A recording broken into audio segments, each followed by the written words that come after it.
All right, welcome back to Los Angeles Chronicles podcast, episode 5. This is your host, Malcolm, and this is a special episode because it's episode 5 with my first guest. This is the man, John Caison. This guy's like a family member to me because like we grew up together in South Carolina, and we're both out in LA, so he's going to tell his story. We're going to like share experiences from like him jamming in bands in South Carolina and then coming out to LA and their like music journey with best known for the band Fracture. And there's also a reason of why he's the first guest. And John, you know that reason? It's because I don't have another microphone, and this man's got the microphone. He's got the Joe Rogan microphone. It's because I have the gear. Because he's got Howard Stern, the SM7B. The SM7B, yes, sir. Right. And it sounds pretty good, right? Well, yeah, it sounds good to me, man. I think we're rocking and rolling, man. I appreciate you having me as a guest, as the first guest. I'm honored. Really appreciate it. I really do. Yeah, I'm ready to get into it, man. I'm excited to be here. All right. To be here, I'm with you. Oh yeah, like by the way, this is recorded in Van Nuys, not Rosemead. So yes, sir. 91406, bro. We're in the 818 territory right now. Van Nuys. So if you know LA, there's the San Gabriel Valley. That's where I've moved to, and then this is actually the San Fernando Valley. Yes, so sir. we're representing 818 right now. Yep. All right. So first we're going to talk about like an introduction. So let's see. I knew these guys since the 80s, man. Him and his older brother, like my older brother and his older brother were good friends in the neighborhood. We actually lived across the street from each other. Yes, sir. And I think that's awesome, like the whole story. And we were like the little brothers that they would say, like, man, you can't hang out with us, man. You're too young and everything. So that happened a lot. It took years before we were like even teenagers and could hang out with them sometimes. Very true. No, that's very true. Yeah. Both my brother Waylon and Malcolm's brother Dixon would both be like, I'd be like, man, let me hang out. And they're like, nah, fuck off. You're too young. I'm like, man, I want to chill, bro. Like, I'm not going to say anything. I'm not going to do anything. I'm just going to hang out. And they're like, tell on you or anything. They're like, nah, it ain't going to happen. Yeah. I'm like, all right, it is what it is.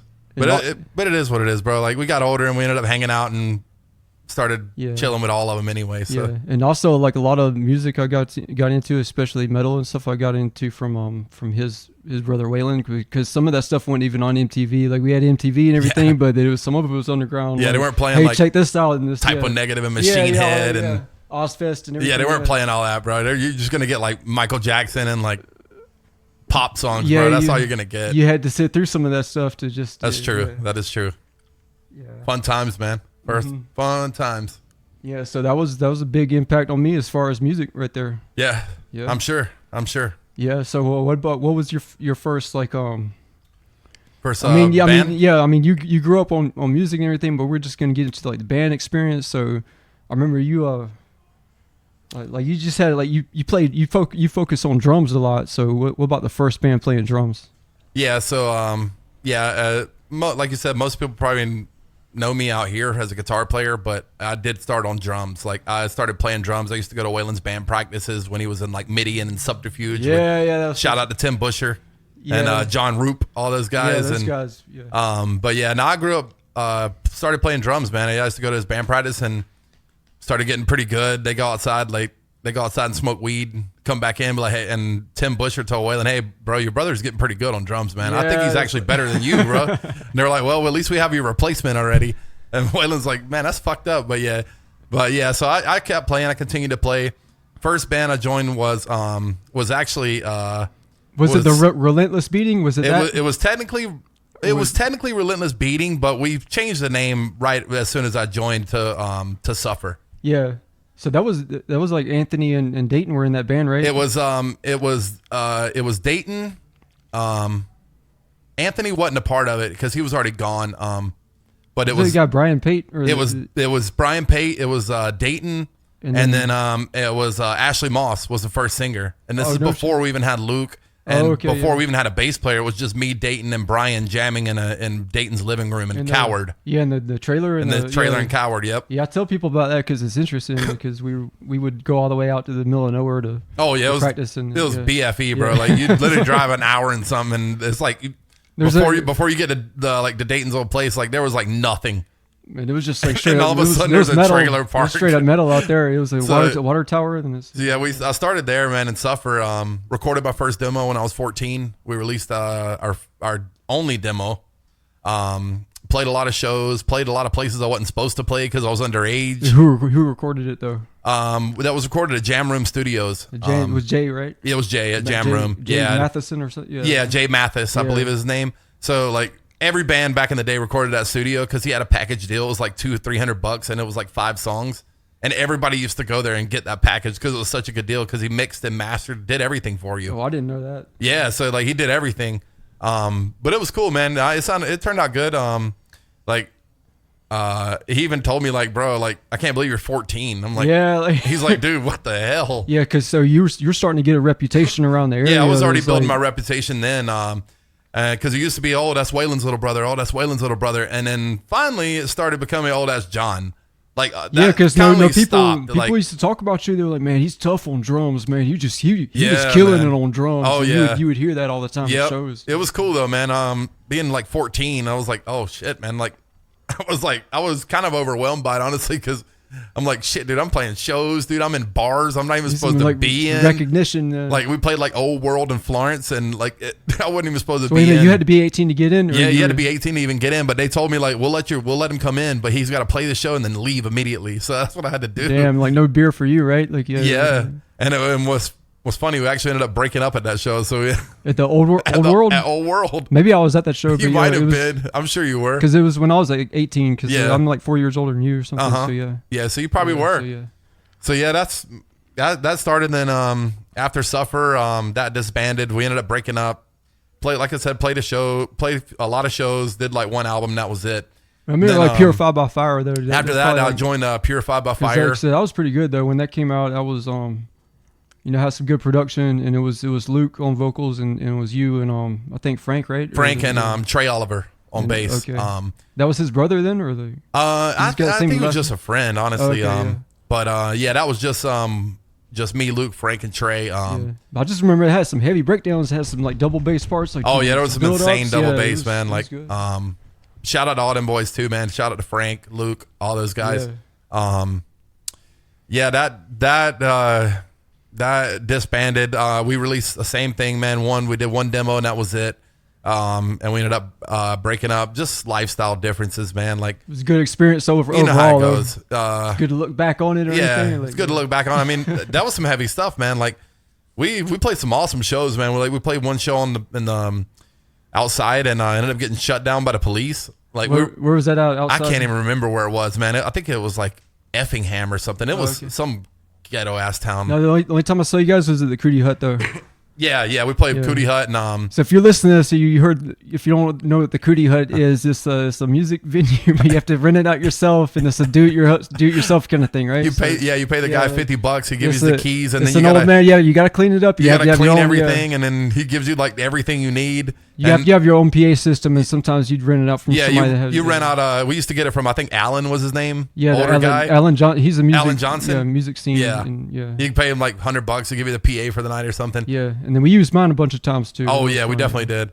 But that was fun too, man. But yeah, that ended up didn't working out, and honestly, and after that, dude, I wasn't done with drums. I'm always a drummer. I'll still be a drummer forever. Like drums is my first passion, so that won't stop. That's in my blood. It's who I am. That's what I started with. Drums is because I remember, you were with sometimes the air drums because. Oh yeah. You and Waylon would play the air drums when I would go to your house, and it was just like that's how we learned. So passionate about just the. That's how we learned. We didn't because we couldn't. We were broke, man. We were poor as hell. Yeah, who the hell has a drum set? We couldn't afford a drum set. The only drum set I got was like this Mickey Mouse drum set that had like one cymbal, a bass drum, and like it's one of them toy drum sets. And I remember me and Waylon like taking turns, and we were playing Motley Crue, same old situation, fighting over the Mickey Mouse. And we were playing like rock songs. I was playing like Same Old Situation by Motley Crue, and I ended up busting the bass drum because I was doing like the Tommy Lee 4 on the floor. Oh yeah, like that. And busted the thing to pieces, man. And that's when I was like, oh shit, maybe I need to play drums. So he's so poor he can afford the drum sticks, but not the drum set. Basically. And then we had like after drums, like I said, I started getting more into guitar. Like me and Waylon especially started getting way more into guitar. And I've always loved guitar too, man. Like I've always loved Dimebag and like John Petrucci and like I love music in general. So any musician is going to love other instruments. It's just bound to happen. If you're passionate about music, you're going to end up falling in love with other instruments because you care about it that much. And sometimes when you're so good at something, you'd be good at another thing, something else. Exactly. You just like you're like multi-talented. Yep. And everything. And then I had been playing guitar already. Like me and Waylon, we used to get acoustics all the time. Actually, Malcolm used to let us borrow your acoustic for like a week or something. Okay, Waylon taught me how to play a guitar on an acoustic guitar that my dad got from me when I was like 13. So that was my introduction. And we'd be like, "Hey, Malcolm, let's borrow your acoustic for a week." Like, and you're like, "All right, Harmony acoustic guitar." Acoustic. Like, we got from the pawn shop. And you let us borrow it for like a week or two, and we're like, "Oh hell yeah!" And me and Waylon would just jam on it, and we'd give it back to you.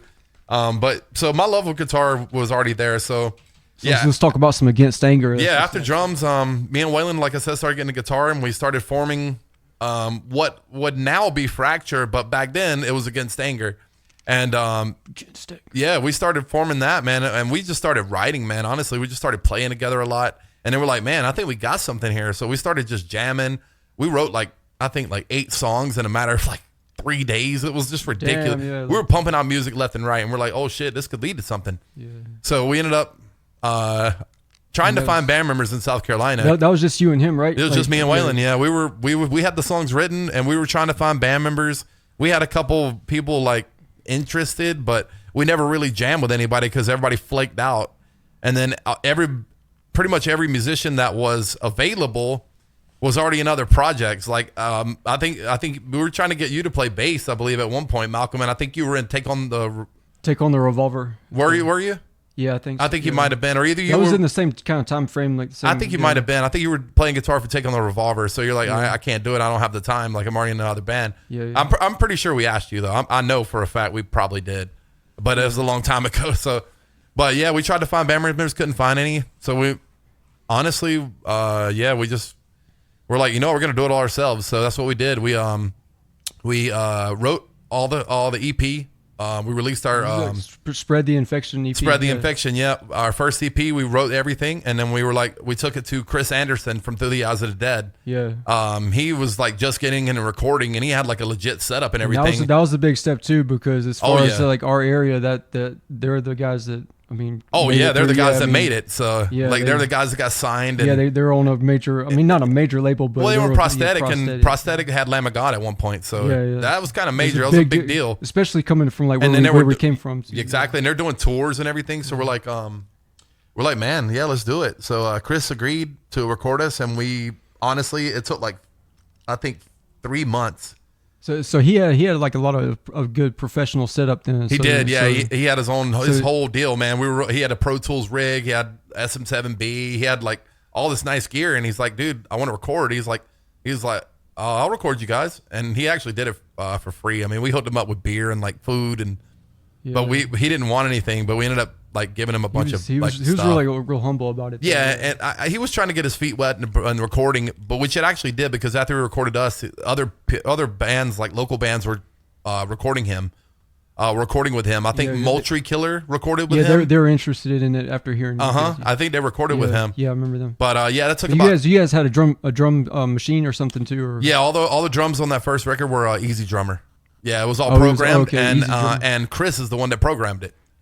He programmed the drums? He did it for us. Yeah, he did it. Oh, okay. I didn't know that. Yes, he did. So I'm learning at the same time we do this. Chris Anderson programmed the drums. Shout out to Chris, man. And who did the bass then? Waylon laid down bass. Me and Waylon both did guitars and vocals. Chris played bass on one song called Open Heart Tragedy. No, tell everybody about the song that Chris is on too with the guitar solo. Oh yeah, he did a guest solo on oh my god, this is how old this is. I can't remember the name. Well, he did a guest solo on this track 3. This is track 3 on the album. And he did a sick. He's on it. I'm just saying it's sick because it's them two brothers, and then here comes a third solo by the producer, the engineer. Exactly. So it's just, and then it fades out. It's like a masterpiece. Exactly. Yeah. It was me. It was Waylon first, then me, and then Chris ended it with this crazy tapping piece. Yeah. So because we told him, dude, you got to lay down a solo, bro. You got to play on this. And then he was like, okay, I'll do that. And then we're like, okay, you got to play at least one song on bass. So for people that don't know, that's Chris playing bass on Open Heart Tragedy, and that's also him on Gutless. Oh, okay. On track 3, Gutless. He's and then if you know, he was on Malice by Through the Eyes of the Dead, and he was on that album. Yeah, and he that's was produced on, by Eric Rutan. Yep, and he was on Bloodlust. And he was Bloodlust on. Yep. Too, yeah. Oh, Chris is a beast, bro. He's a beast guitar player, man. I think he was on their split too with the Knife Trade. Yep, he was. He was on that split they did. That's when he joined the band. So yeah, that was cool, man. So yeah, we recorded that. We finished it up. Took about 3 months. And we were pushing it, man. We were pushing. We put it on MySpace. We were blasting the internet with it. And everybody's like commenting like, "Oh, this is sick. This is sick." We were getting a bunch of love, man. But we couldn't find band members. And me and Waylon, we were young then, so we were like, "You know what, dude? We're moving to Los Angeles." And we're like, "What?" And how you guys were like what 20, 29 or I mean, he was we moved in 2009, so 24. I think I was like 23. Yeah. And Waylon was like 29, 30. Mm-hmm. And then we honestly debated. We're like, okay, where should we go? Should we go to New York? Should we go to Los Angeles? Where should we go? And then we're like, well, I mean, we know Malcolm and he's in Los Angeles. Yeah, so I was already here for a year, and then you're like, yeah, we're like, well, at least we know somebody over there. Me, and then I introduced him to I'm like, and then he's, we can probably link up with him. Maybe he's got some friends that know people that could get us to try out. And we're like weighing all these options, and we're like, well, okay, let's just go to Los Angeles. And not only that, me and Waylon love Motley Crue, and we see that's like his all-time favorite too. So yeah. So that was a dream of ours to be in LA. It always has been. So we just decided to go, and we packed up, man. I gave my job like a 2-week notice, bro. We saved up like $14,000, and we went to LA, and we moved out here. So and Waylon is back in South Carolina, but I'm still here. So yeah, no, we moved out here, moved to LA, and then. So what, you were on the first time on an airplane, and you moved here. Yeah, Triple C. Let's say something about him. Oh yeah, Anthony Simmerly. So. Yeah, shout out to Triple C, man. Shout out. Cookie Crisp Carter, man. What? That's what it stands for. Because you like Cookie Crisp, the cereal, and I thought it did have something to do with Lil Wayne because he was because his favorite rapper is Lil Wayne, and Lil Wayne's last name is Carter. So what's it like getting on an airplane for the first time, or was that the first time on an airplane? Yeah, it was, and I was terrified, but I'm like.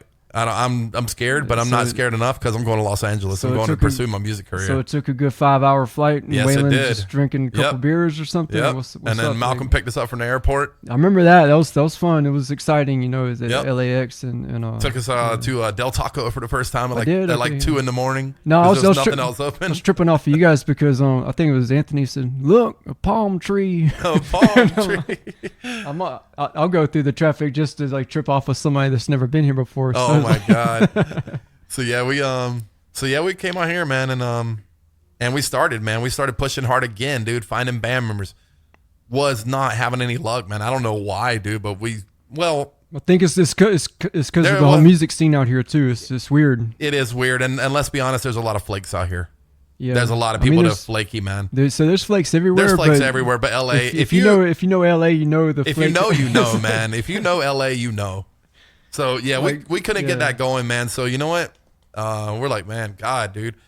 So then we ended up linking up with Jesse Burns, which is a longtime friend of Malcolm's. Yeah, so he's like my high school best friend from like back in from late '90s, and then when he met he came over and I was like, hey, meet my friends from South Carolina, right? So then I don't know what happened, but he was producing beats at the time, and then he was talking to Anthony, and he said, hey, you think you could flow over this beat? And then they were like, man, your friend's cool as fuck, man.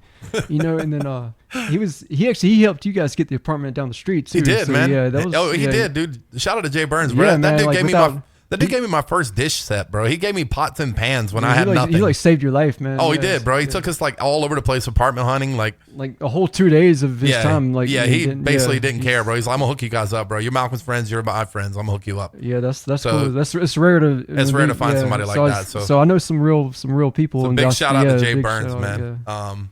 But yeah, we say something about Jonathan too. He did his tattoo, man. He hooked him up. Oh yeah. So these guys have a No Man Left Behind tattoo. Yep. You like two brothers, and then like he has it too. So. Yeah, there's actually a lot of there's about 6-7 people with it, man. Abdul had it. Rest in peace, Abdul. Rest in peace, man. Even though I never met him, but yeah, Abdul, man. Rest in peace to the homie Abdul, man. He was the first No Man Left Behind brother. He was the first buried one, with the No Man Left Behind, first one. But we all got it done at the same time, with the exception of Anthony Triple C, because he got it done from your boy Jonathan over in he was at Hollywood at the time. Yep, at Hollywood, and he got it done. He did a good job though, man. He matched it dead on. He did, yeah. But yeah, we all have it. So yeah, it was kind of like a brotherhood thing that we all have, and it basically just means like we look out for each other, and like it's just like a code, man. Like a bro code, pretty much is what it is. But it was like remember Jesus was one of his friends. He saw you tattoo and said music. He's like, oh, that's dope. Anytime I see something like that, I can just tell you're passionate about. Oh yeah, yeah. And that's all it says. But that's all it says. But remember that night too. He was like, man, y'all some real motherfuckers, man. Yeah, he did, bro. He did. Yeah, it was awesome, man. But yeah, we were having a blast out here, man, and we just couldn't find members. So yeah, the whole rap thing started, and then Jesse's like, man, you can rap too, bro. I'm like, hell yeah, bro. G&J, man, you better recognize. Yeah. I'm like, dude, we've been rapping because we've been into Bone Thugs and like hip hop and like since I was little, dude. I used to bump that on my little cassette recorder. Yeah, man. you grew up. We all grew up. So on we all grew up on hip. We all grew up on music in general, like hip hop. That's the only thing right there. So we ended up linking up with Binky Mac. Shout out to Binky Mac. Yeah, shout out to Binky Mac. So Jesse ends up finding the guy on Craigslist because he was looking for a place to record. Yeah, it's the most random thing ever, but he was actually like legitimate, like accomplished producer from like all from the eye. And if you heard of them, they're like West Side Connect, all from the eye, West Side Connection affiliates, affiliate, man. Shout out to like West Side, like Priority Records and like Squeakaroo and Boo the whole Capone nine, bro. Boo Capone, Boo Hef. Boo Hefferoni. Like Mac 10. Shout out to Boo Hef, man. Mac 10, Dub C, all those fools. Man, like just walking. I remember walking. We went to record with him, and I just walked in. I'm like, holy shit, dude, this guy's for real, dude. Yeah, here's the studio in his house. Yeah, I saw the platinum album of West Side Connection, the album with Bow Down on it, on his wall, and I'm like surreal. Oh god, dude. And then I go into the studio, bro, and I see like a bunch of famous people's signatures, like in his vocal booth, and he just like he starts talking, and like I could tell the guy's legit, bro. I'm like, damn, dude, this dude. Like, because most of the time you're like, okay, nah, this ain't true. You're not expecting something, but isn't it weird to like come from Darlington and like literally 2 weeks later you're in the studio? Like, even more trippy part, he has the same birthday as me, September 14th. Yeah, he does have the same because his birthday's the same as mine, dude. So I'm like, oh my, maybe it was meant to be. That's why he's good at recording shit, though. Yeah, maybe he's a damn Virgo like me. But nah, shout out to Binky Mac, man. Yeah, he helped us out a lot, bro. Like So we ended up starting a rap group, White Boys with Attitude. It was me, Jay Burns, and Triple C, Anthony, and Waylon was a part of it too. Yeah, and Waylon would be like on 3 songs. Waylon he was diving into it, and then we shot a music video for the like Summer in LA. You got it. So Jesse had like a whole album's worth of material, and then the name of the album was called Encino Royalty. Yep, Encino Royalty. And he recorded that, and we honestly, it never dropped. Like we never even dropped the album, like artwork and all. It never even dropped because like the band, the group just ended up like disbanding. Yeah. It just happens, bro. People's lives went different directions. You can't force something to keep on going. And but we had a blast, man, and still shout out to Binky Mac, man, because that dude's a legend, man. He honestly is, and I learned a lot from him. Like on Summer in LA, like he told me I mentioned about playing guitar on it, and he's like, "What?" I'm like, "Yeah," and he's like, "Oh, let's do it then." He was down for it, and I don't even know if you know this, Malcolm, but Summer in LA, the harmonics on it, the that was recorded on your red guitar, the stealth thing, the red BC Rich or whatever. Yeah. No, I remember. It's just been a long. Yeah, you gave it to me. You let us borrow it. Because you're like, man, you got a guitar here. No, but I didn't know until like later you told me. So that was recorded on that guitar, man, and in Binky Mac's studio, and that's honestly, we didn't have time to order strings, so the strings were like dead. So it's nobody's fault, but like we should have changed strings, but we didn't think about it. So like I was struggling to keep it in tune, but we finally got it done, and in the end, Binky Mac's like, yeah, that sounds great. So yeah, shout out to Binky, man. Shout out to West Side Connection, all those fools, man. So at the same time, when you guys were recording that, you're kind of going for a more like mainstream appeal, and at the same time, we were working on my horror hip hop album, which kind of brought you guys together at the same time too. It did, and that was a more like a cult kind of like horror, grave diggers kind of real. Some scare the shit out of people, like Mr. Tyler's Neighborhood. Oh yeah, Mr. Tyler's Neighborhood, man. Oh my god, man, the fun times. So yeah, like And that group disbanded, man, and we just started trying to do the rock thing again, but it still wasn't working out. So we just ended up doing like guest features, like you said, on Mr. Tyler's Neighborhood albums. We got on your album. We were just doing like any kind of music thing we could find. We would be on each other's albums, represent each other, you know. So yeah. So we ended up doing all that, and we did some shows with you at some like hookah joints. Yeah, I want to give a shout out to Gabriel too, because he was like our artist manager, and he would get us a show. Oh yeah, he would. Yeah. Great One Nation. So it's like Eclectic Zoo, Great One Nation. Yep. And then,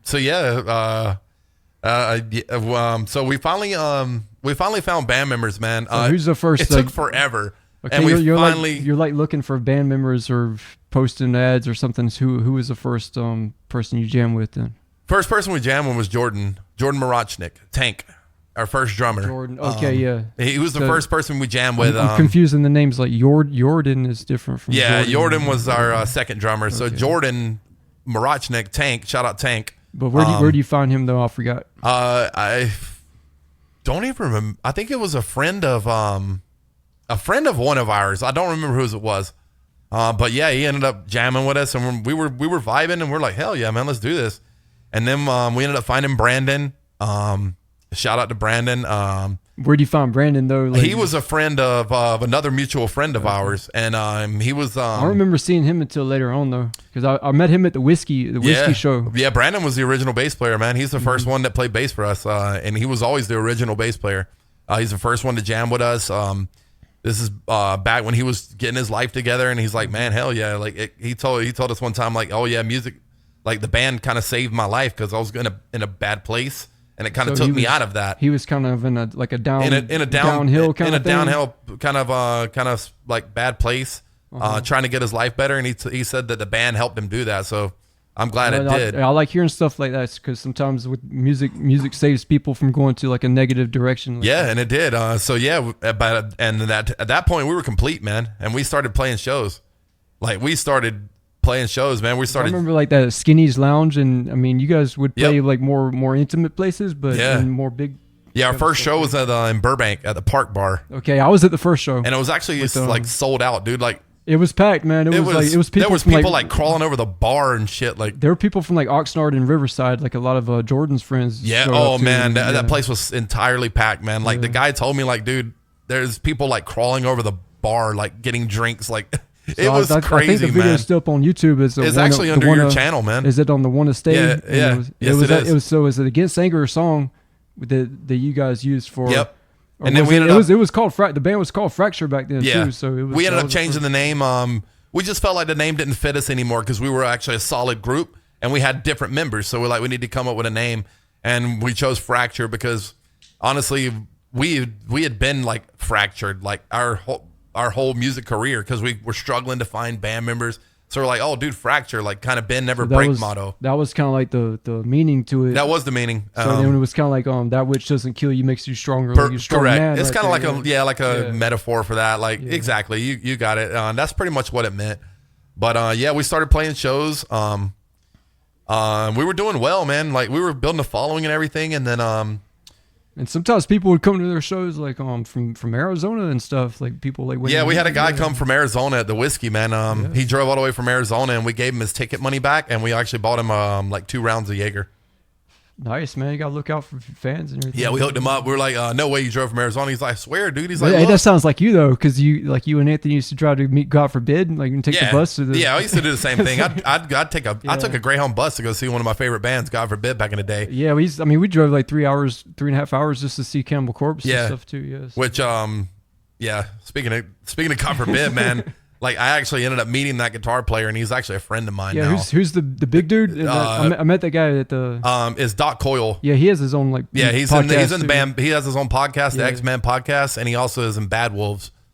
He's in the band Bad Wolves. I'll have to look them up again. Yeah, we actually ended up becoming a good friend of mine. So it's funny how things can change. Yeah, sure. And that's like a perfect So when did you guys start playing like bigger shows, not like the North Hollywood stuff? Or Jordan Tank Marachnik, like Tank, he ended up leaving. Leaving just partying with us. Why is he called Tank though? I forget, man. It's just his nickname because he's a big dude. He's a big dude. He had like a mohawk. Dude, man. Yeah, and he's just a big dude. So yeah, he ended up leaving the band, and we actually ended up getting Jordan Matev. Shout out Jordan, man. Love you, brother. Hey, that guy's a phenomenal drummer. Oh, he's amazing, dude. He's amazing. He's one of the best musicians that you could ever work with. I'd put him up against anybody, man. Me too, bro. Like the dude is like one of the best band members, not only just band members, but one of the nicest guys I've ever met in my life. Like he would give you the shirt off his back. Where's he from again? He's from like he's from Israel. Israel. Mm-hmm. They call him. We used to call him the Hebrew Hammer. Yeah, bro. He literally beats the hell out of his drums. He has an accent too. Yeah, he does. But Jordan's the best, man. Like, yeah, we ended up getting him. He was playing in another band called Fight the War. With Johnny and Ricardo Torres. He actually lives right next door to me. He lives next door to me. Van Nuys down there, right? Yep. Yeah, so, he lives literally next door to me. So yeah, Jordan was jamming in Fight the War. I think they were about to like disband. No, they weren't actually. No, they were still together. So actually, Jordan joined us. We asked him if he wanted to jam with us, like just to try it out, and we ended up gelling, man. Like something between us, like all four of us, like me, Jordan, Brandon, and Waylon. Yeah, like the whole vibe. The vibe clicked. Energy, yeah. Like the energy was clicked, dude, and that's when we knew right there. This is the force. This is a force that we're gonna run with. Man. Like we felt unstoppable. Like we could just dominate, and we started playing like over and over and over and just saturating ourselves. Yeah, you guys were like nonstop. We were nonstop, dude. We were playing like we were playing a lot, man. We were playing like sometimes 2-3 shows a week. Yeah, I remember you guys. You wouldn't say no to shows. No, dude, and we would play anywhere, bro. We weren't too good for any show, man. I remember like Waylon used to throw his voice out. And you'd see him the next day. Like, and no egos at all in this band, dude. Nobody ever had egos. Like we were just down to earth, very humble. And we weren't too good to play anywhere. We played Howie's Pub in Castaic, little like it's a small pub. We play anywhere.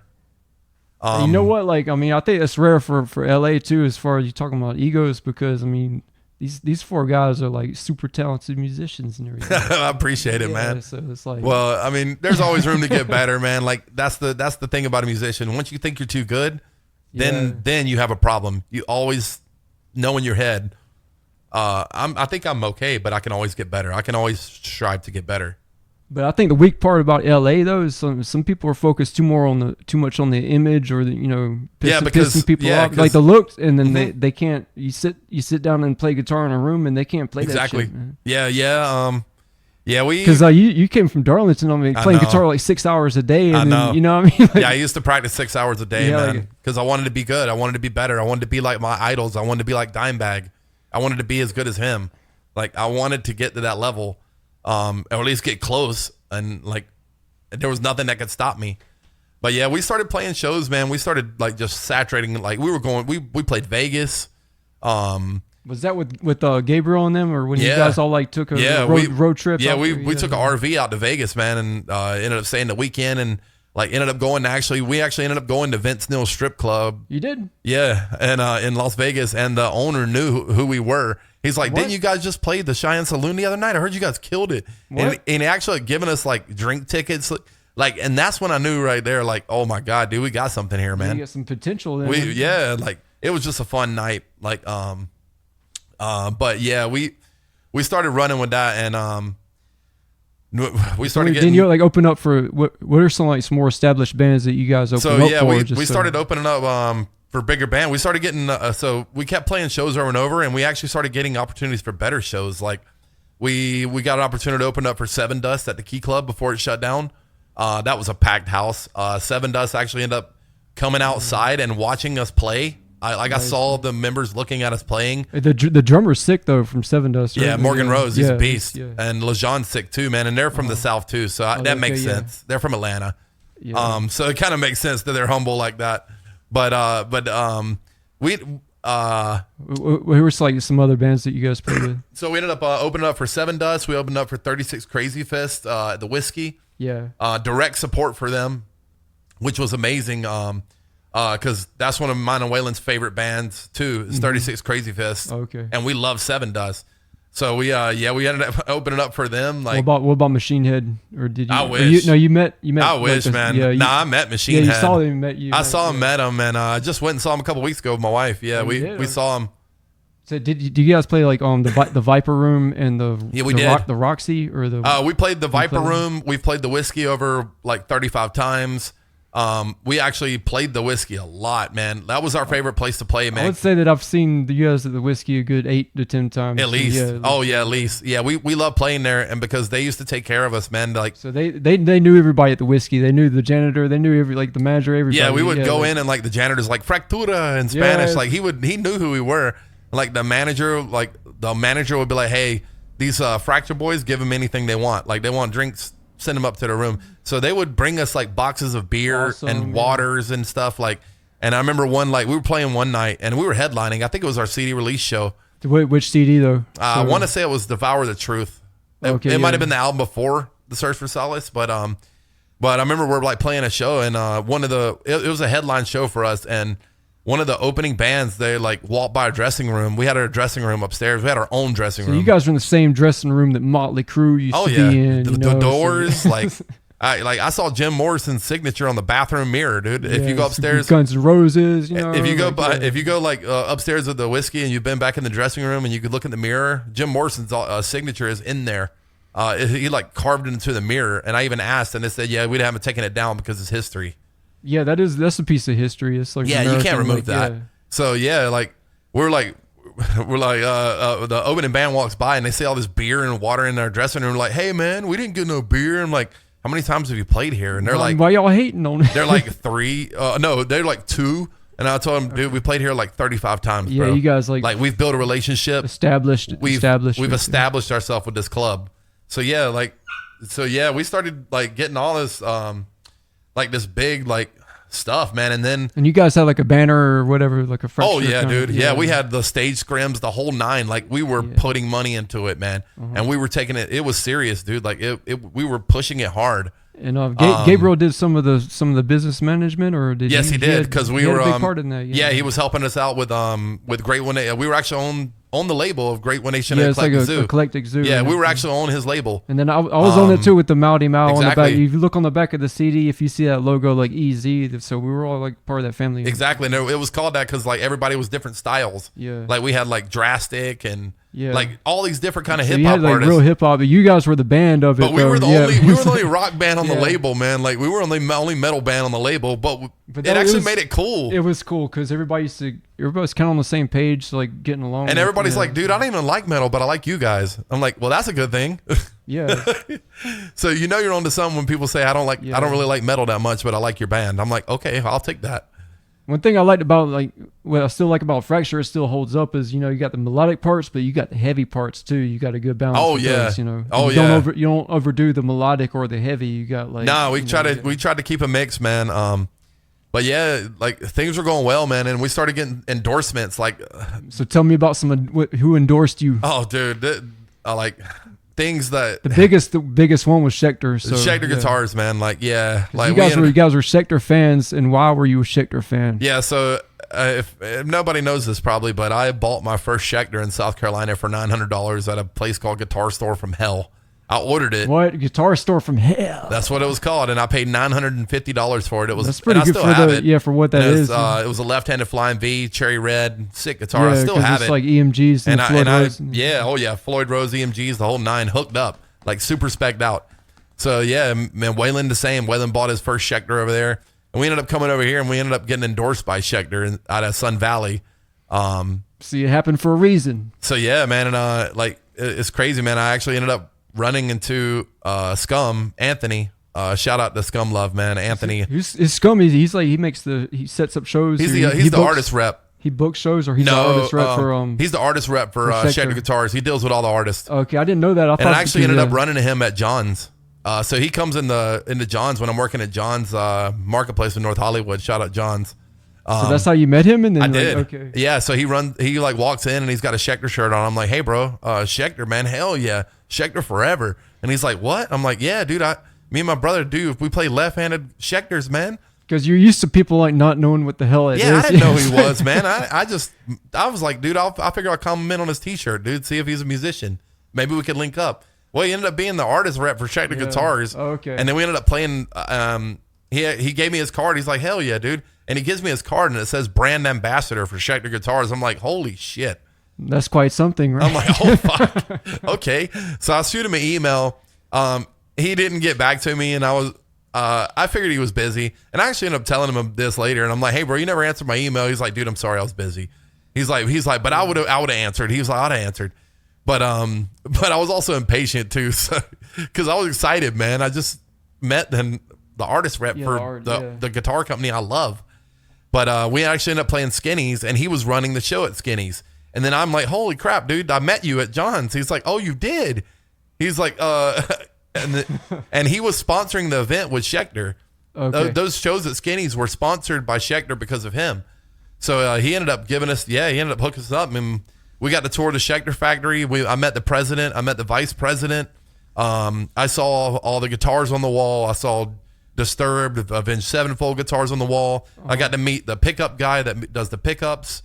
What, he sets up the EMGs for them, or no? He builds their own pickups. They have their own pickup brand. You mean the Schecter? The Schecter pickups. Yep. And he hand winds them. Oh, his name's Shigeki. He's been doing it for years because they're known for a California guitar company. Yes, and they're known for Schecter's known for like custom work, like because I remember Pete Townsend. Jackson's are in Arizona. That's where their headquarters is. And so Schecter's in Sun Valley. It's not too far from here. So there's a Sun Valley shredder Schecter. Yeah. Oh yeah. And then sick guitar too, man. Yeah. But yeah, we ended up getting endorsed by them, man, and that really blew my mind. Like that's when I knew, like, oh my God, man, like this is insane. Like I'm not in South Carolina anymore. I'm in LA. Like we're really doing this. Yeah. That's when it set in for me. Is once we got that. Because I was like, oh, yeah, this is real. It wasn't the shows. It was more of the Schecter. It was the shows, man. It's everything, you know. Honestly, I think the Schecter endorsement just set it over the edge. Oh, okay, like the show, open it up for Seven Dust, was mind-blowing. Open up for 36 was mind-blowing. But, like, starting to get big endorsements like that. Oh, okay. Like, most people, like, it's hard to get a guitar endorsement, man. Like, strings picks are pretty easy. I got to say this, man. It's hard to be a left-handed guitarist. That too. And Schecter, Schecter makes some of the most badass left-handed guitars, man. Like you and me, Waylon, struggle with them. that. Them and ESP, I think, make the most. Yeah. Jackson makes a few, but ESP and Schecter have the most left-handed. Schecter's more affordable, or they're more affordable. They have a bigger range and all their guitars are solid, man. I got a Schecter behind me, man. It's like $600, dude. And it plays like a dream. Yeah. Like it's not even expensive, dude. It's $500-$600, and it plays like a $1,000, $1,200 guitar. You don't have to worry about it. Nah, it's solid, dude. I play it every day. So who else endorsed you though? So yeah, we ended up getting Schecter. We ended up getting endorsed by Intune Guitar Picks out of North Carolina. And little did I know, so I used to catch guitar picks at shows when I would go to shows in South Carolina at House of Blues. Yeah, like that. And then I ended up reading, like, I remember seeing the name Intune GP, and I'm like, what is that? Well, it turns out we ended up getting endorsed by them, the same company, Intune Guitar Picks. So every band, if you've seen that Intune logo, it's the same. And we ended up, getting our own guitar picks, got endorsed by them. And then we got endorsed by Groove Gear. There's a string company too. Yep, right? we got endorsed by Kurt Mangan Strings out of Colorado. They make handmade strings. What's it called? Like Kurt Mangan. Okay, it's the guy's name. He's a country artist, but he makes strings. That's right. He makes strings like you can have metal. It's Kurt Mangan is his name. And I actually been using. I use a bunch of their stuff, man. You spell it with a C. CURTMANGAN. If anybody wants the strings, I highly recommend them. Nice, because, dude, I can't break them. I'm telling you now. I beat the crap out of them, and I can't break them. Yeah, this son of a bitch plays, man. Yeah, they last forever, dude. They really do. And I'm not just saying that because we're endorsed. And no, you're gonna play with whatever's comfortable. First of all, we weren't gonna endorse something that we didn't believe in. Yeah. Like we had an endorsement for these thing called ear filters. There were earplugs that were supposed to let you hear. No shade on the company or anything. They just weren't for us. No, I remember you showed me. Yeah, you showed them to me, and I'm like, what the hell is that? You know. And I couldn't vibe with it, dude. And then we ended up not taking the endorsement because I'm not gonna endorse something that I don't believe in. So we ended up getting that. We ended up getting like I said, Kurt Mangan strings. What about the Monster or something too? Or Yeah, like, we were affiliated with Monster at one point because of a mutual friend of ours. Yeah, they were giving us like straps and picks. Jordan, yeah. Who else? Groove Gear. We were affiliate. We got endorsed by Groove Gear. What's Groove Gear? Groove Gear is like these. It's like these fret wraps. They go around the top, and then later on we ended up getting endorsed. It goes on the nut of the guitar, on the right? nut. It stops like noise. No, those are cool. I'd like to have cool. Yeah. But later, so we ended up getting endorsed by another company, called the Jimmy Clip, and it's actually on the top of right here. And it looks like the string tree or something, or the thing. Yeah, it's like a little clip, and it goes holds on top. The strings in and place. they custom made it for us and put our name on it and everything, and it clips onto the top and it stops noise. Okay, I didn't know that. It's called the name of them is called the Jimmy Clip. Everybody uses them. Like you'll see them on the top of a lot of people's guitars. Well, he ended up hooking us up. Shout out to Alex Trevino, man, for hooking that up. Alex Trevino, man, he's a super cool guy. He hooked us up with that. Yeah, we started getting all these endorsements, man. We're like, oh my God. And then we ended up actually getting endorsed by a clothing company, Explore Apparel out of New York City.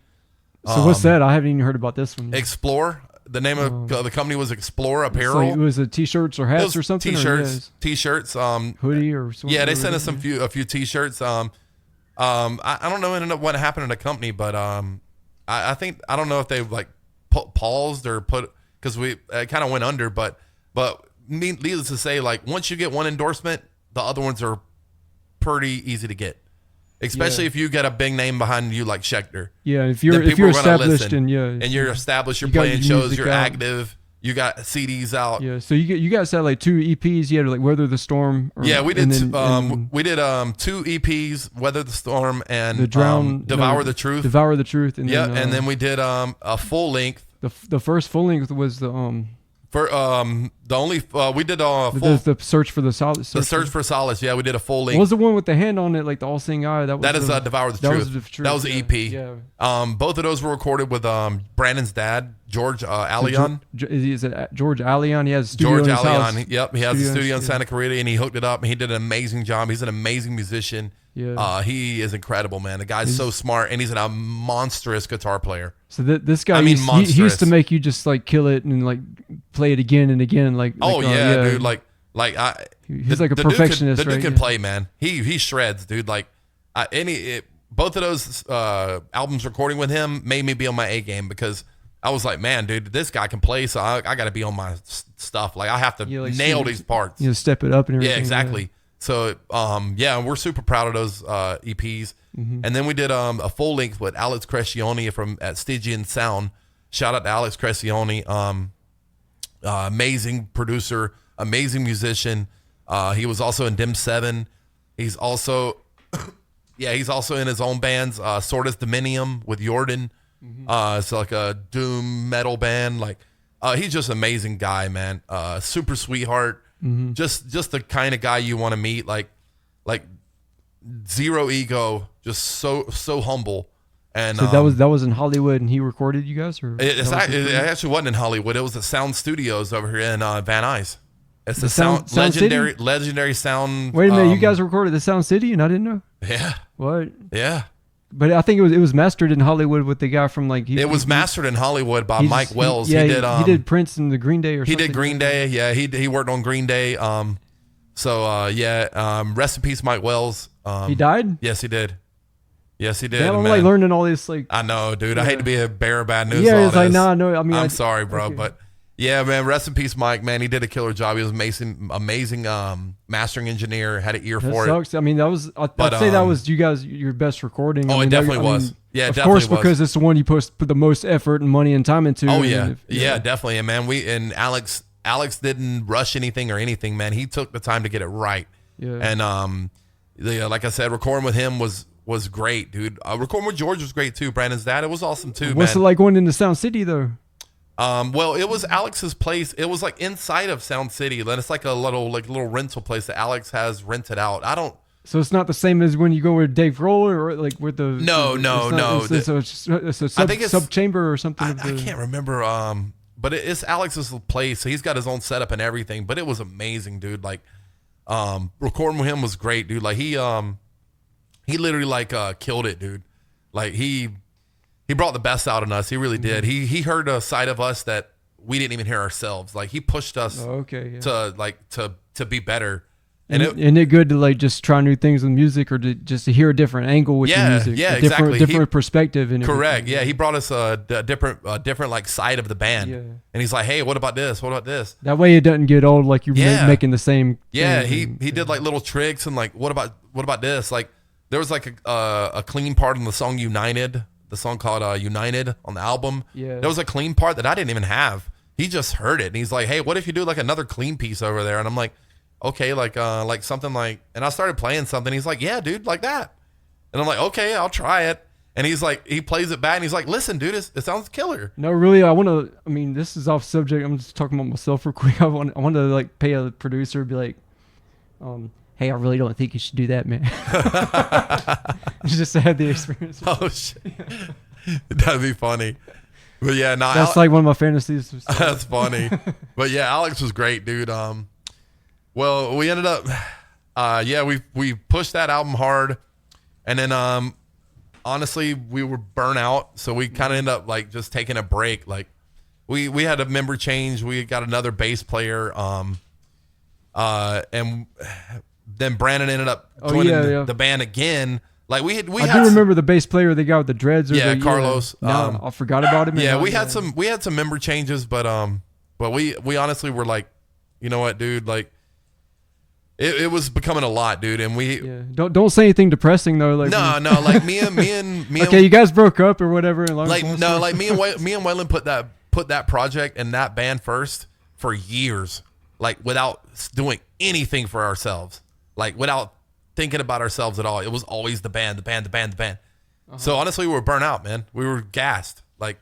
Yeah, because you guys work full time, and you gotta, it's hard to do. Like through all this stuff we're talking about, we were still working full time jobs. We were still going to shows, getting 2 hours of sleep, and going to work the next day. This man used to just stay up all night and just go to work the next day. And like, some of the shows, I'm like, I might have got 45 minutes of sleep if I was lucky, and I go to work the next day, tired as hell, neck hurting from headbanging, because I had to work didn't mean I didn't give it my all on stage. I always did. You got to give it 100. Yeah, you have to, and I'd be tired, and I'm like, oh man. But we ended up taking a break, and we never like really rejoined from that. And we just moved on, man. Like like Jordan's still playing in bands, like he's still going.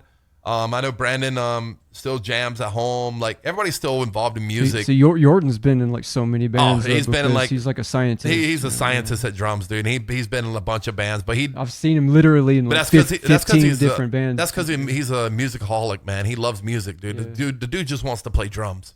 That's all. That's what he wants to do, and he should, because he's amazing. Yeah, he's an amazing. Not only that, he's an amazing songwriter. A lot of people don't know, but Jordan is an amazing songwriter. So he helped write a lot of songs. He had like a lot of creative input with. Yeah. Yes. 100%. 100%. Brandon did too. Yeah. Brandon too. Jordan. Yeah. He'd be like, hey man, what about trying that part only twice? Or I think it sounds better if we did like maybe like something deeper, like dun dun dun dun.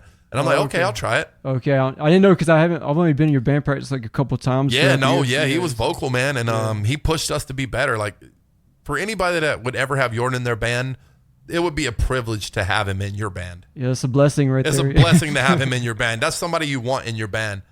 But yeah, he would he was a dominant force, man. Mm-hmm. But yeah, we just ended up taking a break and just never like got back together into the swing of it. Like Waylon ended up moving back to South Carolina to get like his life together and kind of just ease his mind and kind of just like let go of it for a minute. Yeah. But it didn't. Sometimes it's all timing, you know. So. Yeah, everything's timing, man. Like it's not done. Like we'll always play music, and I mean, we're always doing something. Yeah, we're always doing something, and that's when we like. So tell me about the like the drown the soul side project. Oh yeah, man. And speaking of the fracture thing, before we get into that, man, like I got to meet some of my biggest idols. Okay, Tell me like about I ever got to meet, man. So it was like Alice in Chains, or I mean, dude, we got to meet like Machine Head, like we got to hang out with Dino from Fear Factory, like that's Meeks from Cold Chamber, like just all these big time names, like like we were invited to a Schecter after party So at you NAMM. went to NAMM, right? Like, Yeah, we went to NAMM, and we got into NAMM from Schecter. They gave us our badges, and we got invited to a Schecter only, Schecter invite only after party. So that was in Orange County, or that was like a... That was at Anaheim Grove. It was at the Grove. But was that when Justin, like, he went the year later with Through the Eyes of the Dead, or that was yeah, he went the year after that. Oh, okay, yeah. So yeah, we it was a Schecter invite only, and you actually had to get a ticket from Schecter, or you couldn't even get in. Or did you wear those necklaces that say like, I'm like... I have it, or, yeah. It's got my name on it. It says Schecter. Schecter Guitars. Uh-huh. It basically says who you are and who brought you there. Okay. Like who are you affiliated with? Yeah, otherwise, you get arrested for being there, right? Well, I mean, you can't really get in. You got to have that badge, or you ain't getting in. But yeah, that was pretty surreal seeing my name on that badge, seeing my actual name and saying underneath saying Schecter Guitars, like I was invited there from them. But yeah, we ended up hanging out with like... Would make you feel like real important or something, Yeah, right? it did. It actually did, man. VIP right there. Yeah, like, pretty much. Nah, I'm always coach, man. I'm never VIP. I'm always coach, even when I am VIP, because that's just how I am. So is it a Schecter booth, or was it like a... well, they had a booth, yeah. Yeah, we went to their booth. I'm sure you guys were just checking everything out, just being there, right? Like, well, what was cool, man? We walked into the Schecter booth, and we see all of our friends, because we know all these people, and we're like, "Hey, what's up, man? Hey, what's up, bro?" Like, they're all of our friends, like. And I'm like, oh my, Scum Love was there, or he was there. Josh Forney, shout out to Josh. He was doing their Instagram at the time, so we're like, hey, what's up, Josh? And we ended up playing we played like a NAMM show that was endorsed by Schecter. What does NAMM stand for? Like National Association of Music Merchants. I bet you like they don't even know what that means, and you know. They probably don't. That's funny. But well, if you've been to NAMM, just know that you'll get NAMthrax. They call it NAMthrax. Everybody gets sick after NAMM because there's so many people touching everything. It's because like, hey, so what's many up? germs like, everywhere, okay. and people touching everything. But yeah, we played a NAMM after show. And Schecter. This is one of the coolest things that ever happened to us, honestly. So like Schecter actually ended up streaming our set on their Facebook page.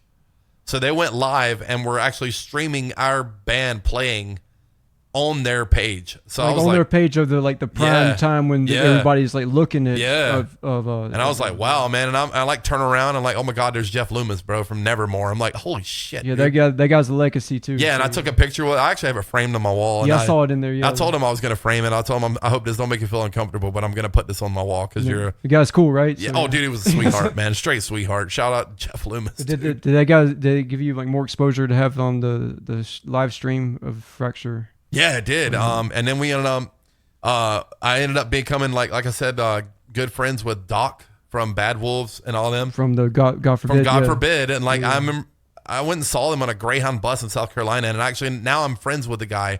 Like the guy, like he delivered a CD from one of his bands. He came to my apartment. It was just surreal, man. Oh yeah, I remember you told me. Yeah, I'm like, and my brother, like shout out to Joey, my oldest brother. Shout out to Joey. He's like, John, your friend Doc's outside. And I'm like, my brother has no clue, dude. Like that this guy is that guy's a famous metalhead. He's a famous guitarist. And Joey, my brother's like, yeah, your friend Doc's outside. And he comes in and I'm like, oh my God, dude. Like, it's just surreal. That's the trip. But I'm grateful for all those moments, man, and everything. I really am. Anything else about NAMM, or that was pretty much it. But meeting anybody, anything? We're probably gonna leave out a bunch of things, so we're gonna keep it into an hour episode. So okay. So there was a bunch of people, man. Like I said, Meigs, Dino. I met Dino twice too. The guy's cool, man. Yeah, he's cool as hell. And I also met Burton C. Bell, the singer. Who's that? Oh, the for Fear Factory. He used to be the singer of Fear Factory. He just released a new single actually called Anti-Droid. And guess who produced? Guess who did all the production on it? Alex Crescione, the guy that recorded us. Alex. How you say Alex Crescione? Crescione, yep. Is that like an Italian kind of? I think so, yeah. But yeah, he just did the work on that, and that's the same guy that we recorded The Search for Solace with. And he just did Burton C. Bell's solo thing called Anti-Droid, a new single that just dropped. And it's actually really good. And Alex killed it on that. But see, I'm a fan of the Against Anger EP, but I'd say like The Search for Solace, that's your baby right there. Oh yeah, man, it is. Just so you know, some music recommendations. Yes. Yes. It's still out there, man. It'll always be out there. Everybody buy the album, by the way. You know. Yeah, you could. Yeah, it's still out there. We're still proud of it. It's not like we're like we disbanded and we hate everything we did. Nah, man, we're proud of that. Yeah, we had stuff on they don't have CD Baby anymore, but we had that, and then we had like you know, you can get music on Amazon and, you know, Spotify, and Apple Music, the whole nine. Where can people, we're on all that. Where can people get it if they're interested? Just search Fracture818. So they're known as Fracture818, not just Fracture, because so make sure that's the area code of the valley. Yeah, so make sure you put that behind it. So the reason behind the 818, if anybody's wondering, it's like a timestamp of when we came to here. Yeah, so that was like and we lived here, man. We've been in the 818. I've been on represent, man. You know, I've been on the same block for like the last 13 years, dude. So it was 2009. So you're pretty much like Angelino, but I mean, you're like you know, South Carolina. You still have the accent, but you know. And what's crazy is I haven't moved from this block. I've literally been on the same block. I've been in the 3 different apartment complexes on the same block.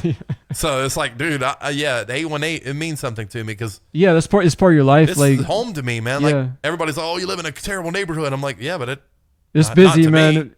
Not to me. It took an hour and 10 minutes from Rosemead to here, so it was like, it's busy, man. Not to me, bro. Like I'm comfortable here. Like, so that's the whole meaning behind the 818 is, and we wanted to like separate ourselves, like do something different. We didn't just want to name the band Fracture. We want to do something different. We want to be different. Being a box or anything. Yeah, we want to be different. We always wanted to be different. Same with the we never really had an image. Like we really didn't. We didn't. I'd say the image is a left-handed guitarist, brothers. Our image you gotta say that. Yeah, our image was having 2 left-handed guitarists in the band. Yeah, see this band that had 2 left-handed guitarists, and now I can't even name another band. I know. Yeah, you really name like 2 brothers that are. No, I can't. I mean, I can name left-handed guitarists, but not 2 brothers that are both play left-handed. So, no, I can't name any. But it was crazy, man. And we actually, I don't even know if you know this, man, but we actually got an offer to this guy. I won't say his name just for say whatever you're comfortable with, you know. Just for you know, like I don't want to throw any shade on anybody, but we did have a guy offer us like a $1 million record deal and like what? Yeah, what? Ended up wanting to put us on tour. Was going to get us a tour bus. Was talking all these things. What's the catch? Was talking all these things, and here's the thing: like I know the guy was legit because I know who he is. Me and Waylon, you don't want to name drop, but you said like this is what happened to me. Yeah, this is what happened. Like we knew who the guy was. We'd heard his name. Yeah. So we're like, but you want to keep it real. But what happened? But he ended up wanting to take like almost everything we had, like everything. Like what do you mean as far as the artist percentage? The artist, right? He wanted everything. So it's really not $1 million. It's more of it's more like you're dying out there. Yeah, we'd be it's more of you're hanging by a thread on tour. Or basically, the probably only thing we would have would be merch. But people go in debt for merch and exactly. The thing is I know some of the So in truth, it sounded like a good deal. Yeah. But honestly, we would have gotten screwed. We would have never made any kind of money. And honestly, but you don't want to say like what label he's from or anything. That's fine, but yeah. But let's be honest. If you're not making money, then you can't do it. You got to make enough to survive. You have to. You can't just do it and just die out there. Like you got to make enough money to at least survive. Yeah.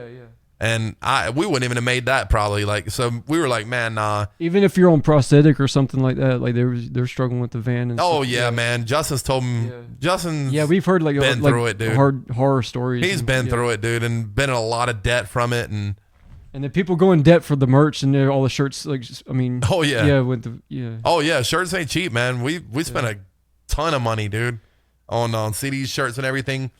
But yeah, it just didn't work out. With that, and we just decided against it. And then we had another producer wanting to change basically our sound.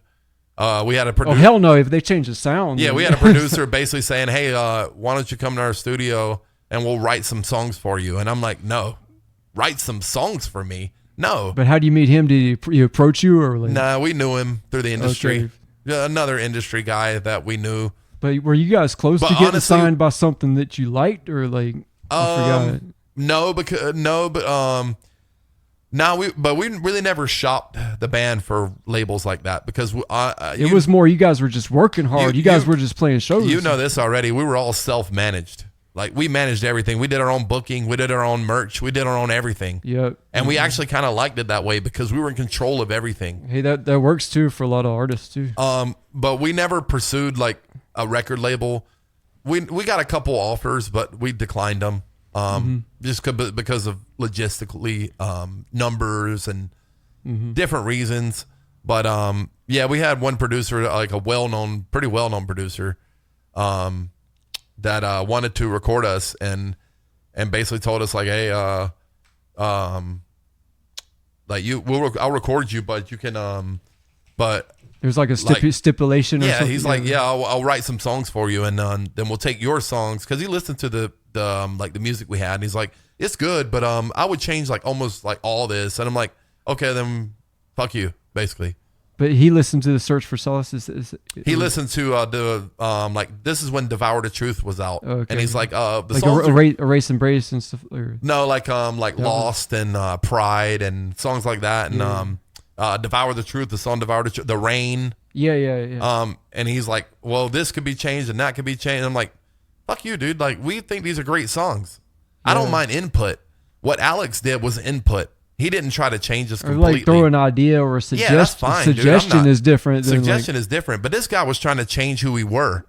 Like Alex or George, neither one of them did not do that. They gave ideas and we listened, man. Like I said, we even some of those things ended up on the album that they suggested. I mean, that's selling out if you change your damn sound. But this guy was trying to change us completely, man. Like he was trying to rewrite songs for us, and like that ain't gonna happen.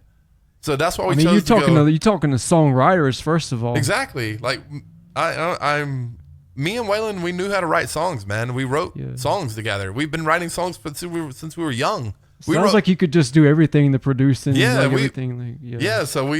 But yeah, it didn't work out. And then, the band disbanded. And then we ended up doing a side project called Drown the Soul, me and Waylon only. Okay, so it's a long story short, like Waylon's over there in South Carolina doing his thing. You're still here, and then Drown the Soul happens. Yep. So Drown the Soul is basically like the two brothers collaboration again. Yeah, it's collaborating again. Except there's a special secret weapon guest appearance on this one. Yeah, so Drown Soul is technically not done. Let me say that. It's not done. But there's a badass song that everybody it's just on pause. So so that Drown the Soul, if people don't know, it's kind of like mine and Waylon's project, but it's our project with no pressure. We control whenever we release. We could just release whenever we want. Like it's everything that Fracture was, but without all the pressure. No, like struggles. You know what? Sometimes the pressure can like sour your taste in music. It can ruin it, man, and it can actually make you hate. Like I'm gonna tell you, like I'm gonna tell you this right now. Like I love music, and I will always love music, dude. Music is I love it. It's just amazing. Like helps me out a lot. But what I do not love is the music business. I hate it. So I've seen it. And I've seen it. I've seen grimy stuff in it. I've seen fake stuff in it. I've seen lies in it. I've seen a bunch of stuff in it because we were in it. We were in the whiskey. We were in these big clubs. We knew all these famous people. We were hanging out with these famous people. But it sounds like you were in it, but you could get out of it because you weren't chained to that record. Like you didn't. Exactly. You never put the pin and signed. Yeah, no, we never did that. You could get out. I got out. Can't. Yeah, we got out of it because some people get stuck. Right? Like, yeah, me, all of us, especially me, Waylon, and Jordan, we used to say it all the time. We hate the fucking music business. It sucks, dude. You guys weren't like, I gotta say this, man. You guys weren't like an LA band. You weren't a Hollywood band. You weren't. Like, you were about the music. We were not, dude. We were not. You didn't look like them. You didn't play like them. And now I can tell you now, I know we were hated. I know we were. They hated Jordan just because they couldn't play that shit. I know. They hated you because they couldn't sit down and play guitar solo like that. Like I've seen people's jaws like drop. I know we were hated, and I know that for a fact because everybody's like, oh, look at this big motherfucker, like this skinny ass fucking redheaded dude. Oh, this drummer with long blonde hair looks old. Like we heard it all, dude. Like we used to get criticized and scrutinized, but here's what the thing was. When we went on the stage, we went to kill. So all that hate and all that talking got shut up when we played because we came to kill. And it wasn't about being better than Because anyone. it was like 110%. It wasn't about being, oh, we're better than you. It wasn't that. It's just, we know what we can do, and it's time to destroy. Like, that's all it was about. And that mentality caused a lot of people to hate us. It really did. That's what I love about like live shows, because sometimes, like, I mean, it was what's the one down the street, the Liquid Zoo? Yeah. And it was the Mouty Mouse show. Yeah. And I mean, it was just, so I could relate to just what you just said. Like, I didn't say anything to anybody, and then I went up on stage and just, it was rapping like, what the fuck? Like, how did you just like... That was a good performance from you, man. You killed that show. But I can relate to what you said, because it was like, you just turn into a different person when you're on stage. Yeah. Like, that part of you just unleashes. Exactly. Yeah. And it wasn't about, oh, I'm better than you. It was never about that. It was just about, oh... It's just about the music. You know? Yeah, it's about the music. Like, we're going to destroy, dude. And people did hate us, man, because we didn't fit the image. We didn't fit Hollywood. We didn't turn into what Hollywood wanted us to be. We didn't do any of that. Yeah, we put our own portrayal stamp. And everything. Yeah, what Hollywood portrays as a good band or keep whatever. it real. These guys are from fucking Darlington. Man. Exactly, man. We're from South Carolina, dude.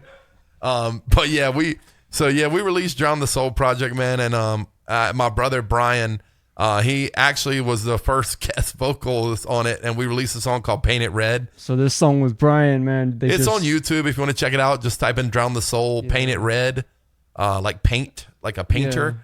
And you'll what find I like it, man. You listening to the three brothers right here for the first time. It's the first time it ever happened, man. Collaboration. Yep, the first time it ever happened. First time. I love that. Hey, I've been waiting for it. I know. For like over. I know you have 2 decades or something. I know you always talked about it. You're like, man, when are you guys all gonna get a song together? Yeah. And I remember like, I think I hit Malcolm up first, man. I'm like, hey, Malcolm, dude, we're all on a track together, bro. You're like, no let me way. just like stop what I'm doing right now to hear like what. Yeah, but yeah, that's what it is, man. And that project is still going. It's just on our own time. Yeah. When we have the time. It's a great song, but I'm ready for like maybe like an EP. Like I'm just throwing the idea. Yeah. Like EP of the three of y'all. That'd be good. So right now you're doing a home recording, and you're like, yep. I mean, like you're not seeing what I'm seeing, but this guy's got a preamp set up, and he's got like professional speakers and everything. This guy's a home recording guy now. Oh so, yeah. He's got that's what I'm into, man. And stuff that you wouldn't even think. Like he plays bass, but it's really the guitar does the bass, but you can't even tell. Yeah. And then it sounds like he went into the studio with some of these guys, but it's really like he did it himself. Yeah. So you fooled me, and then you got stuff like the Kemper, and then like you got this thing. Yeah, is that the Kemper right there? And then you got he's got a MIDI keyboard, and everything's set up right here. Oh yeah, man. I invested in my studio, man. Yeah, I just started getting into it, man. And I also want to mention that I did a collab with Moses from an old school band called Silent Shot. Yeah, so we're gonna flash back a little bit. For a quick second. Was when they Silent Shot was an old school band that we used to play shows with a long time ago, like 2011. Because the thing is, there's not a lot of. I mean, I'll just say there's not a lot of good bands out here. So Silent Shot was like a legit band that you guys. They were a legit band, yeah, and they were heavy as hell, man, dude. They were raw, dude. They were partiers, like. But they were good. They were like you know. They were good guys, man. Like we ended up playing a bunch of shows with those guys. And then the singer / guitar player Moses Cruz, shout out to my boy Moses. He lives around here. He does, yeah. He lives around here. And you guys did a collaboration with Silent. Yeah, and he's like, hey man, I want to do a project with you, like a song with you guys. I'm like, all right, cool, man. So we ended up doing a song called Rewind. And I'm a big fan of this song. And all that was recorded by Moses, and the guitars were recorded in my apartment. Across the street. The vocals recorded in my apartment. But that was you and Waylon on vocals. Yeah, it was. But did the Silent Shot, were they on like playing music on it too? Or Moses did the guitars. And then who did the Moses drums? did the rhythm guitars. The drums were drum machine, right? Moses programmed the drums, and he did the rhythm guitars. And me and Waylon both did the vocals, and I did the lead guitar. Who wrote the lyrics? That was Waylon's lyrics. That was Waylon's lyrics. He wrote all. Yeah. Okay, yeah. Yeah, he wrote all those lyrics. I recognize his style. Oh yeah. Yes. You will never understand. Yeah. This is my time. Yeah, that's straight up Waylon. You could tell. Yeah. You know how he writes, so you've heard our music long enough to know. So yeah, he's got a certain style. But yeah. Shout out! I want to give a quick shout out to Moses, man. Shout out to you. Shout out to all of Silent Shot. Are you still in touch with them, or? Yeah, I've talked to Moses. Waylon went and recorded with him before he left here. Actually, he did some They were working on something. I don't even remember what it was. But yeah, we have talked to him. Mm-hmm. But shout out to him, man. But yeah, now I'm in the And you recorded like a cover. It was a Down cover, the band Down. And then remember you sent it to me. Yeah, I actually have about like Bury Me in Smoke. You recorded that. Did, yeah. So I've actually done about 20 something covers, and I've already have them all done. I just procrastinate and don't release them. I've heard a lot of originals you sent me. It was the MP3 file, you know. Yeah. So that's what I'm into now, man. Like, I'm still kind of like trying to do some Drown the Soul stuff, but all that starts with my home production. That all starts with my home production, like so you like said, what kind of home studio stuff you got going on? And then, So I have like a whole home studio, like you said. I have like a whole setup here. I can record when I want. Sounds dope, man. Just keep it up. You know? Yeah, I can record whenever I want. I can do whatever I want. And I have a bunch of stuff in the works, man. Like no pressure, you know. So yeah. Yeah, definitely no pressure, man. But And you got acoustic guitar too? You ever record any acoustic? Or? Sure do. Yeah. Yep, got acoustic. I actually have a lot of stuff in the works, man. Like I just haven't I don't know, man. I just haven't released it. I don't know. I actually don't know what I'm waiting on, honestly. But I need to start releasing. This stuff. guy's into a lot of stuff. He's into sports and going to Vegas and fishing and you know. I know you do your thing, you know. So yeah. So yeah, if you want to take a look, there's a whole folder he's got set up. He's got like 100 something folders right now. These are all songs, man, that I've done and that are all mine. As long as you can keep you have like a backup file so it doesn't don't get lost. It's backed up on 3 hard drives. Yeah, because Jesse lost a lot of beats. That I know. He, worked his ass off. Sucks. Yeah, so yeah, I actually have a bunch of stuff, man. So like a bunch of songs like ready to go, man. They're already in the chamber, man. a lot of stuff's finished on there too, right? Yeah. A lot of it is. There's the Paint It Red session. Like I just have all these sessions that are basically done. They covered Wasp. You know the band Wasp? Yeah, sleeping in the fire. Yeah, we did it for Brian's birthday. Yeah, they grew up on some Wasp and so we had to pump that out. Anything, man. They've heard it. You know. Yeah, we've done all kind of covers like any kind of metal they've been into. You know. Yeah, they cover Machine Head or you know like. Yeah, I see some Fear Factor right there. And that's like original song Fading Away for Drown the Soul. Yeah, and you do like a lot of melodic stuff, like some clean parts. And the Fading Away is like all melodic. And then, so you know for the clean, and then you go into like the heavy part with the distortion and stuff like that. But truthfully, probably the next one we release, kind of sad to. Kind of sad topic, but it's a song for rest in peace, a good friend of ours. He was like a brother, you know. So it's gonna be his probably because. What's the name of the song again? It's for Dusty right there. The song's called Legacy. Legacy. Yeah. It's called Legacy because honestly, man, that guy was a legacy. He was one of a kind, dude. Like he was amazing. You don't compare him. You can't compare Dusty to anybody, dude. It was Dusty, bro. Like he always had your back, and that's why we named the song Legacy because he was a legacy. Yeah, he was one of a kind, dude. I mean, you know what? He did a lot with his life, and he went to Iraq, and he did, man. The military, he did everything, he was in the army. Went to Germany. He lived in Germany, and then he taught me music, and and I actually we would always I jammed with him. Like I ended up playing I was actually in the band with him, and most of today I replaced Aaron Moses. Okay, so this is like 2000. Yeah, and I jammed with Dusty. Like Dusty was an incredible bass player, man. Yeah, he even got better and better and better. Yeah, and that's when you know you're good, man. When you just keep getting better and better and better. Yeah, it was like he never stayed at a standstill with his music, like his talent. He just kept getting better. Dude, last time we saw him, play bass, it was like our jaw just dropped because he was just like playing all these like I know, man. Chords. Yeah, he's insane. That's why, honestly, man. That's why I haven't released the track yet. Like some of this, sometimes there's all the time, and I don't care if it takes you 2 years. Like if it's not done properly, properly, you know. So. And this song, like this, probably I can tell you right now, this will be the next one that we release, because we want to get it out there. So like but the only thing is like how with this track, man, like Dusty was such a good friend, like, and I've known him for so long. Like I've known him basically my whole life. Like it was definitely my whole like life. So toughest loss I had. So it has to be correct. Like, and it has to be something like that. I know that I wouldn't go back and be like, oh, I wish I would have done this. But you can see all the tracks right here, man. Like it's insane. Like there's all kind of stuff. But let me get on this one and play bass then, okay? Oh, I'm down. You down? All right. I'm down. We got this recorded right now, so yeah. So, I'm down, man. But yeah, that's basically what's going on with me, man. Yeah. That's basically it, man. Like, so this man is a legacy. So like in closing, like this is how he started off with music, just growing up, and then some of the first projects and everything, and like the bigger project that led them to move to LA. You moved to LA, that's a big step for them, and then it was just like a whole the whole world opened up, man. Music career. Yeah, a whole I career. don't know opened. how many years, maybe like 8 years out here trying to, doing about everything. 9 or 10, yeah. Yeah, and then of grinding.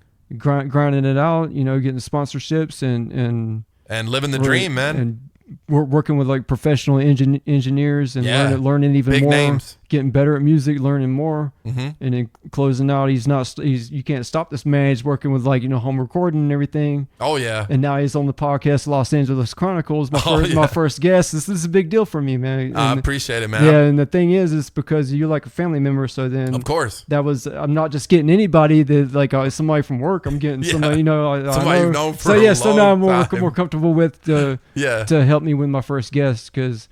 Are you sure? Or is I plan on having like some more controversial kind of guests, like maybe some fights or something. Nice. In there, like some. Are you sure, or is it only because you said I'm the only one that had another microphone? No, and because this guy's got the Howard Stern dude. microphone. I'm just playing with you, man. I'm honored to be on it, man. Truthfully, I appreciate it. Sounds good, dude. Yeah. I appreciate you having me on it. I really do. Yeah. You're welcome. It's been fun, man. I really appreciate it, man. Like if you haven't listened to the podcast, like check it out, man.